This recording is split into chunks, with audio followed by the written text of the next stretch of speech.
Golconda jewels వారి కొత్త brand Purvi light weight లో హెవీ డిజైన్స్ ఈ నవంబర్ 1 కుకట్పల్లిలో గ్రాండ్ ఓపెనింగ్ వివరాలకు సంప్రదించండి. నమస్తే రమగారు. నమస్తే జయ. రమగారు, పీరియడ్స్లో కొన్ని పనులు చేయమంటారు, కొన్ని పనులు చేయకూడదు అంటారు. అసలు పూర్వకాలం అయితే చక్కగా ఆ 5 రోజులు ఒక పక్కన కూర్చోబెట్టి పూర్తిగా రెస్ట్ ఇచ్చేవాళ్ళు, శరీరానికి మనస్సుకి కూడా. దాన్ని ప్రత్యేకించి ఒక ఆహారం కూడా తీసుకునేవాళ్ళు, అంటే సాత్విక ఆహారం తినాలి, అలాంటి నియమాలు కూడా ఉన్నాయి. సరే, రోజులు మారాయి, కాలంతో పాటు మనం కూడా పరుగులు పెడుతున్నాం, ఆడవాళ్ళు ఇంటికే పరిమితం కావట్లేదు కాబట్టి కొన్ని చిన్న చిన్న మార్పులు చేసుకున్నాం. కానీ కొన్ని విధానాలు మాత్రం మనం మార్చుకోం. ఫర్ ఎగ్జాంపుల్, పచ్చళ్ళు పట్టుకోకూడదు, లేకపోతే బీరువా పట్టుకోకూడదు. బీరువా పట్టుకోము, కూడదు ఏమో నాకు తెలియదు, కానీ తీయము, అన్నిట్లో చేతులు పెట్టేయము, ముఖ్యంగా పూజ చెయ్యము, పూజ గదిలోకే వెళ్ళాం. ఊడ్చే అవకాశం లేకపోతే అలా వదిలేస్తాం. పూర్తిగా అయిపోయిన తర్వాత స్నానం చేశాకే మనం అటువైపుకి వెళ్తాం.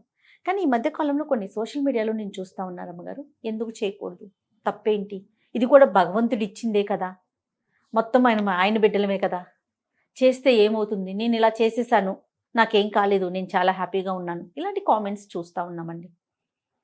మీరు ఏదైనా చెప్తారా నాకు? కొన్ని విషయాలు ఎందుకు మాట్లాడుతూ ఉన్నామో తెలియకుండా మాట్లాడుతూ ఉంటాను జయ. సోషల్ మీడియా వచ్చాక మనకి ప్రతిదాని గురించి ప్రతి వాళ్ళు ఆడలేదు, మగలేదు, చిన్నలేదు, పెద్దలేదు, అన్నీ మాట్లాడేయాలి, అన్నీ అడిగేయాలి, అన్నీ చెప్పేయాలి, ప్రతిదీ చూపించేయాలి. ఏదనిపిస్తుంది అనిపిస్తే ఏ ఊహ వస్తే ఆ ఊహ ప్రతిసారి నేనైతే నాకు ఒక ట్యాగ్ లైన్ ఉంటుంది, ఫాలో యువర్ ఓన్ రిలీజియన్, నీ సొంత విధి, సొంత ధర్మం, మీ ఇంట్లో నీ ముందు వాళ్ళు ఏం చేశారో అది. ఓకే, నీ పక్కన ఉన్న వాళ్ళు, నీ ఫ్రెండ్స్ ఎవరో, మేము ఇట్లా చేస్తాం, మీరు ఎట్లా చేయరా, ఎట్లా చేయకపోతే తప్పు, పాపం, అదేదో పాయింట్లు. ఈ పాయింట్లతోటి వీళ్ళేమో కాంప్లికేటెడ్గా అయిపోయి బోళ్ళని కాంప్లికేషన్స్ వచ్చి ఓసీడీలు వచ్చేసి పిచ్చి వెర్రి ఎత్తిపోయి జబ్బులు చేసి చచ్చిపోతున్నారు. ఏమనాలంటే ఒకసారి ఎంత దిక్కుమాలిన మాటలు మాట్లాడతారంటే, దేవుళ్ళు ఎందరు, వాళ్ళల్లో వాళ్ళకి తేడాలు. ఈ పూజలు మేము చేయకూడదు, 3 రోజులు చేయకూడదు, 5 రోజులు చేయకూడదు, 7 రోజులు చేయకూడదు, 8 రోజులు చేయకూడదు, ఇదొకటి. నేను 3వ రోజు ఇవాళ నేను గుళ్ళోకి వెళ్ళొచ్చా, నేను అక్కడికి వెళ్ళొచ్చా, సత్యనారాయణ వ్రతానికి నేను వెళ్ళకూడదని నీకు తెలుసు, నువ్వు అడుగుతావు. సోషల్ మీడియాలో అడగంగానే ఒక 5-6 పెద్దక్కయ్యలు ఎబ్బెబ్బే వెళ్ళకూడదండి అంటారు. కొంతమంది ఇంకొంతమంది చిన్నక్కయ్యలు ఎందుకు వెళ్ళకూడదండి, ఏమవుతుంది అంటారు.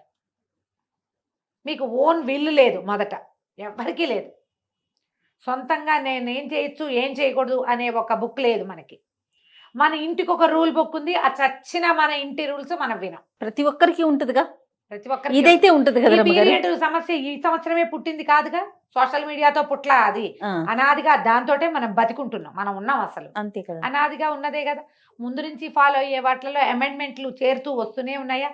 50 ఏళ్ళ నాడు పీరియడ్ వస్తే కాలేజీ స్కూళ్ళకి వెళ్ళేవాళ్ళు కాదు, అసలు కాలేజీలే లేవు అప్పుడు, తర్వాత వచ్చినాయి. పీరియడ్స్లో ఉంటే ఏదో విడివిడిగా ఇంట్లో బయట కూర్చొని కాలేజీకి వెళ్ళి చదువుకొచ్చేవాళ్ళు.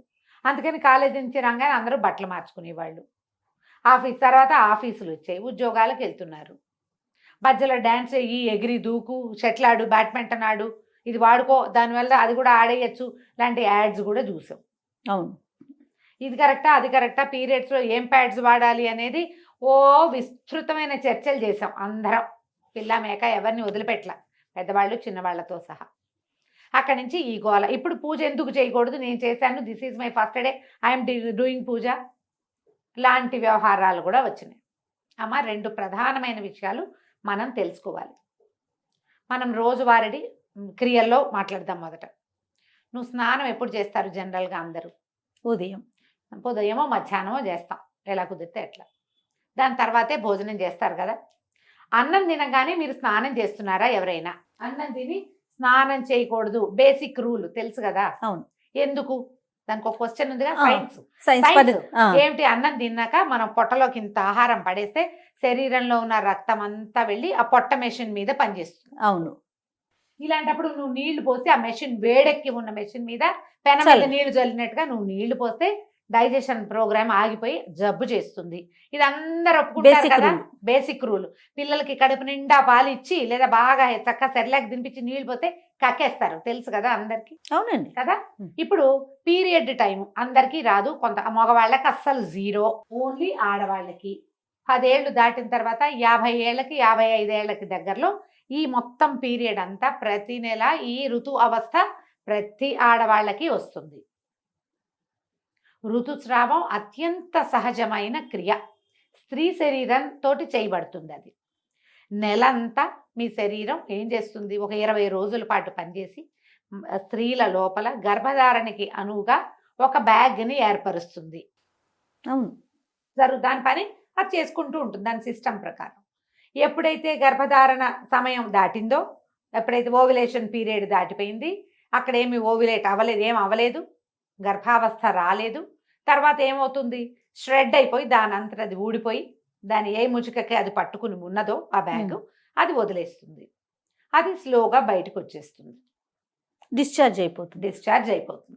డిశ్చార్జ్ అయ్యి సహజంగా అత్యంత సహజమైన క్రియ. దీని గురించి వెగటుగా మాట్లాడడానికి వీల్లేదు, ఎందుకంటే నీ బతుకు దాని మీద ఉంది, మనుషుల పుట్టుక దాని మీదే ఉంది, దాన్ని గౌరవించి తీరాలి. ఈ షెడ్ చేసే టైంలో శరీరం లోపల ఎక్కడో ఉన్నది, అది ఒక మార్గం ద్వారా నిదానంగా అది బయటకు వచ్చేటప్పుడు శరీరంలో ఉన్న క్రియలన్నీ స్లో అయ్యి ఈ క్రియకి దోహదం చేస్తాయి. సైన్స్ డాక్టర్లు కూడా చెప్తారు కదమ్మా, ఏ డాక్టర్ గైనకాలజిస్ట్ అయినా చెప్పేదేగా. పీరియడ్స్లో రెస్ట్ ఇవ్వండి అని చెప్పే డాక్టర్లు లేరా? ఉన్నారు, 100% ఉన్నారు. అవసరమైతే చేయండి అమ్మా, అవసరం లేకుండా మీరు సీనియర్ గైనకాలజిస్టులు 100 మంది ఇంటర్వ్యూలు చూస్తాను చేయా నేను. అవునండి, గైనకాలజిస్ట్ అనగానే ముందు అదే వింటాను నేను మిగిలిన మానేస్తా.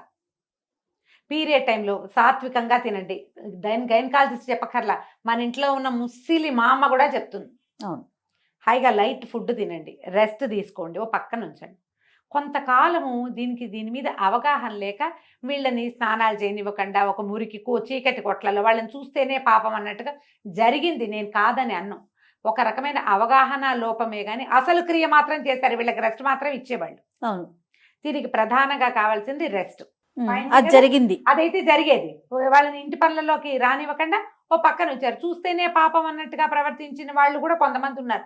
వాళ్ళకి అవగాహన లేక, అది ఎక్కడ పర్సెంటేజ్ తక్కువ కదండి, చాలా తక్కువ. ఆ ఒకటి హైలైట్ చేసి మాట్లాడకండి దయచేసి, మీరెవ్వరూ ఆ పరిస్థితుల్లోకి వెళ్ళాల. ఇప్పుడు సమాజంలో ఉన్న వాళ్ళు ఎవరు దాన్ని చూసిన వాళ్ళు చాలా 10% కూడా లేదు. అవునండి, ఇప్పుడు మాట్లాడే వాళ్ళు ఎవరికి దాని గురించి తెలియదమ్మా. అక్కర్లేని మాటలు అవన్నీ పక్కకుంటే సరిపోతుంది. అయినా ఇప్పుడు ఇది డిశ్చార్జ్ అయిపోతుంది నిదానంగా.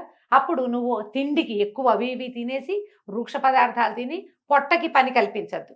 నీ గర్భంలో పొట్టలో వేరే క్రియ జరుగుతోంది, దాన్ని స్లోగా జరగనివ్వు, జరిగిపోతుంది దాని దారినది.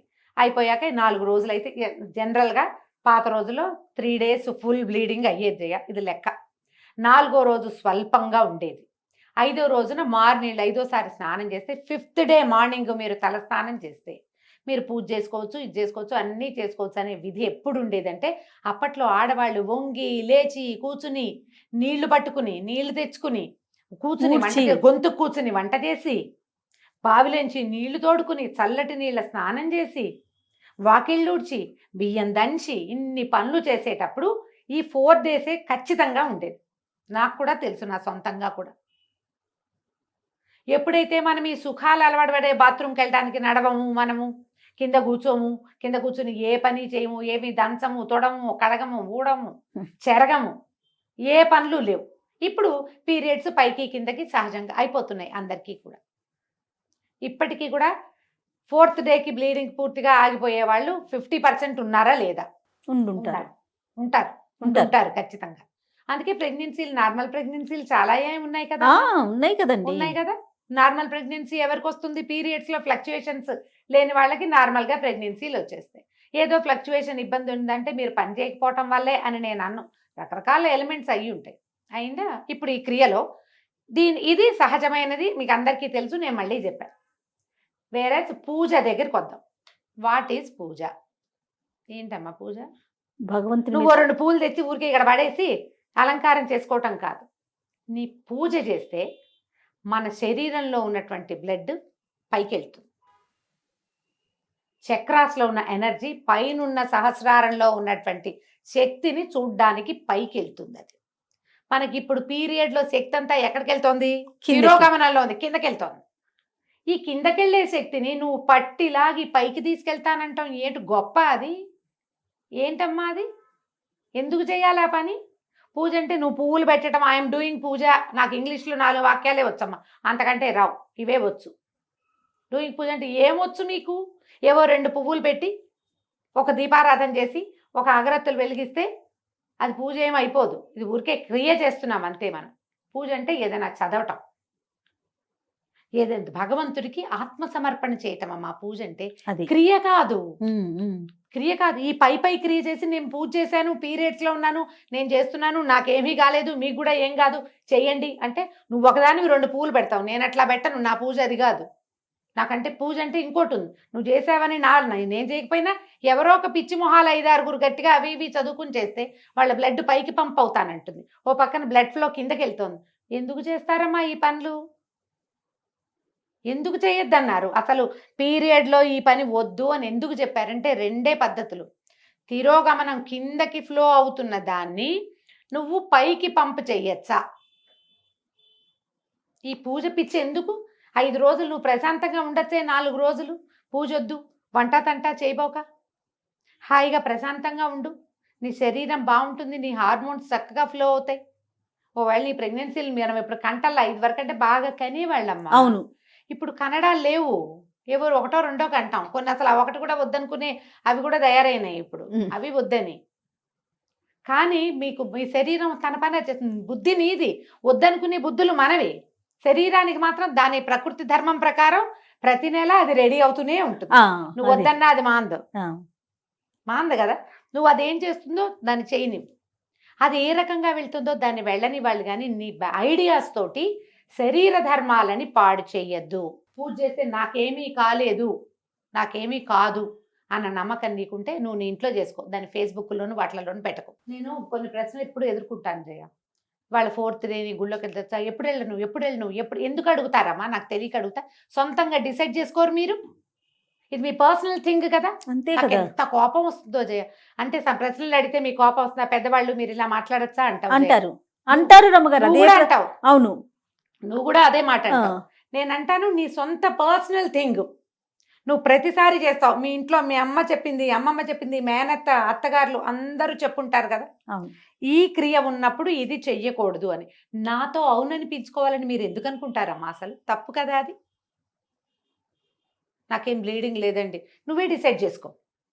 రెండో మనిషి నీకు అనుమానం ఉంది కాబట్టి నన్ను అడుగుతావు. అనుమానం ఎప్పుడు వస్తుంది జయ? అది తప్పని నీకు తెలిసినప్పుడు కాదు. అంతే కదా. అవునా కాదా? ఖచ్చితంగా. దయచేసి ఈ పీరియడ్స్కి ప్రవచనకర్తలు, పెద్దవాళ్ళు, ఆడవాళ్ళు మాట్లాడడం మానేయండమ్మా, స్పందించడం మానేయాలి. ఇది లాస్ట్ స్పీచ్. నేను మళ్ళీ ఇంకొకసారి పీరియడ్ మీద నీతో మాట్లాడి చేయ. పీరియడ్స్ గురించి ఇక నన్ను అడగద్దు, నేను చెప్పను. ఇవి వినడం వల్ల మీరు కేసులు చుట్టాలనేనేమో అవి చూస్తున్నాను. ఇవి అతిగా మాట్లాడతారు. మగవాళ్ళు కూడా చెప్తున్నారమ్మా అక్కర్లేని మాటలు. ఎందుకు వచ్చింది ఇవి ఈ మాట్లాడడము? ఇవి విన్న వాళ్ళలో ఒక్కొక్కళ్ళు భయస్థులు, పిరికి వాళ్ళు, పాపం మానసికంగా బలహీనలమ్మా.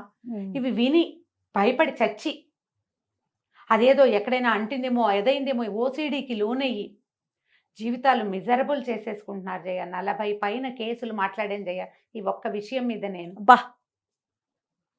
40 కేసులు భాగం పైనే.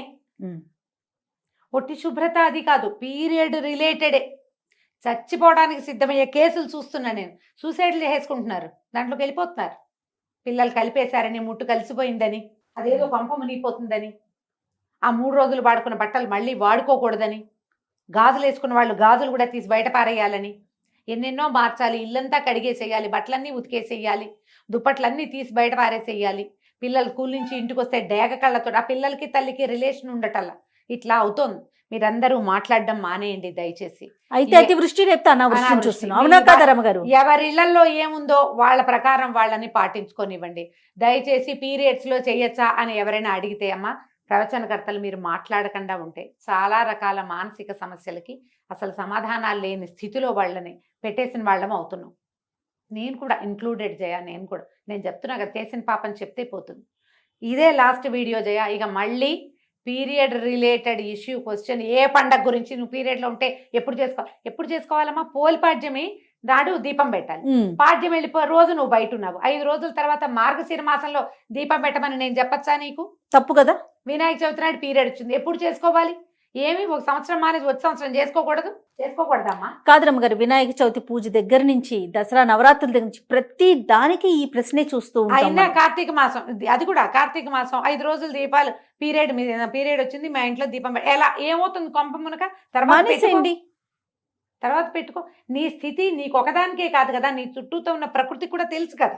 ఎస్, పిల్లలుంటే పెట్టించండి, లేకపోతే మానేయండి. కేవలం కామెంట్లలో ప్రశ్నలు మీ దాకా తీసుకొస్తున్నారు అమ్మగారు, కానీ మీరు పర్సనల్ గా కూడా ఎన్నో ప్రశ్నలు మాట్లాడతా. ఎదుర్కోవాల్సి వస్తుంది, మాట్లాడాల్సి ఈ వస్తుంది. 5 రోజులు పెట్టుకోలేనమ్మా, ఇప్పుడు ఏం చేయనమ్మా, ఆ తర్వాత పెట్టుకోండి అమ్మా అని చెప్తా. ఇదే ఆన్సర్. అవునని చెప్పాలి జయ, కనీసం 30 మందికి చెప్పా ఈ మాట, తెలుసా? కార్తీక మాసం రోజు దీపం పెట్టుకోవాలి కదమ్మా, పీరియడ్ లో పెట్టుకోలేము, అప్పుడు ఎలాగమ్మా? మీ ఆయనతో పెట్టించండి. మొగుడు ఒప్పుకోకపోతే కొట్టుకు చేస్తారా మీ ఇద్దరు ఈ విషయం మీద? వదిలేయండి. ఈ పీరియడ్ ఇంత గోల్ చేస్తోందమ్మా, సహజమైన క్రియని ఎంత కాంప్లికేటెడ్ చేసేసుకుంటారు. చిన్న పిల్లల ముందు, పెద్దవాళ్ళు మీరు అన్నట్లుగా అందరి ముందు మాట్లాడేయాల్సిన పరిస్థితి వచ్చేస్తుంది. అంటే అదేదో దాచేది కాదు, కానీ మాట్లాడుకోవాల్సిన అవసరం కూడా లేదు కదా. లేదు, మీ ఓన్ సిస్టమ్ ని ఫాలో అవ్వండి. ఎస్, కానీ స్ట్రిక్ట్ గా చెప్తున్నా నేను, పీరియడ్స్ సమయంలో చాలా అత్యవసరమైతే గానీ మీరు ప్రయాణాలు చేయొద్దు.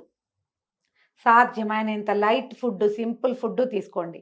సాధ్యమైనంత తక్కువ పని చేయండి. పూజ అని మీరు దేన్ని భావిస్తున్నారో, ఏదైతే మీలో ఆధ్యాత్మిక భావాల్ని పెంపొందిస్తుందో ఆ పని చెయ్యొద్దు. It's a no means నోయే.